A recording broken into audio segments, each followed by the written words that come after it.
welcome to Making Lemonade.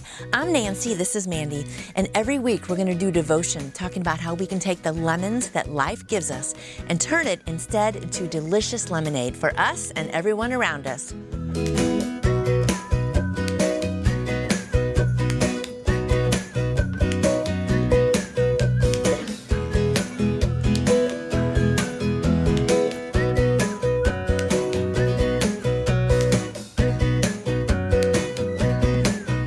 Mandy and I welcome you back to episode number 4 of Making Lemonade, where we take all those lemons in life and with God's help turn them into sweet lemonade for us and for all of our friends. Today we're going to turn that sour face into a sweet face, looking at James chapter 1. Today we're looking at James chapter 1 verses 2 to 4.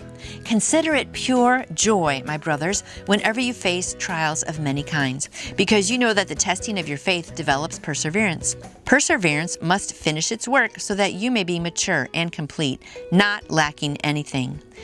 I have a couple great thoughts I'm going to read about that verse here.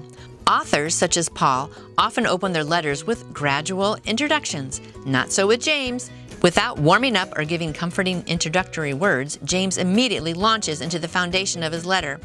He begins with a profoundly challenging command. In essence, he says we should find our joy in bad things happening to us. Of course, that's backwards from a normal human response to hardship. Many of James's readers were likely facing poverty and persecution, but he purposefully uses the words trials of various kinds. Everyone experiences trials. James means for believers to respond to troubles, regardless of size, by counting that experience as joy. What in the world could that mean, and why would James write such a demanding thing to suffering people? He doesn't command Christians to feel happy when trials comes. He tells it to call it joyful and label it as a thing worth rejoicing over. Still, it's a hard command, and it acknowledges something important which we don't always admit. We can decide how we will describe any moment to ourselves. We may not be able to control our circumstances, but we can apparently control how we think about our circumstances. When bad things happen, we can immediately say, "That's terrible. This is a bad day. My life is going wrong. Why did this happen to me?" Or we can say to ourselves, "This is a bad thing, but I'll get through it. I will learn and be stronger. I will call the growth and strength worth rejoicing over, even while it hurts."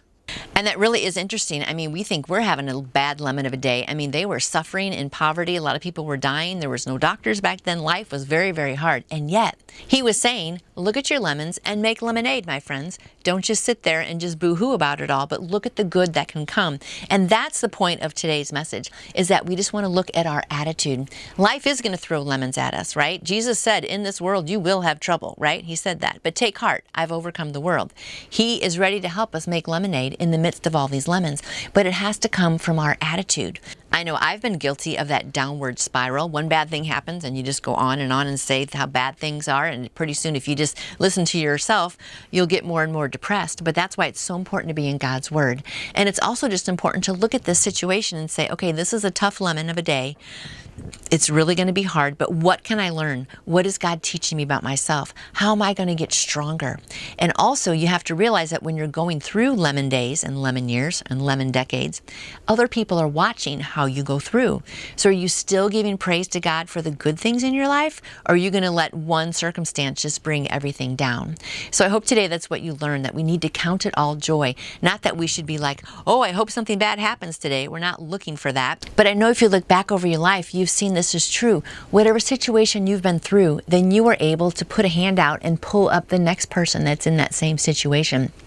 I've never had cancer. I don't know how really to relate to someone who has been through that.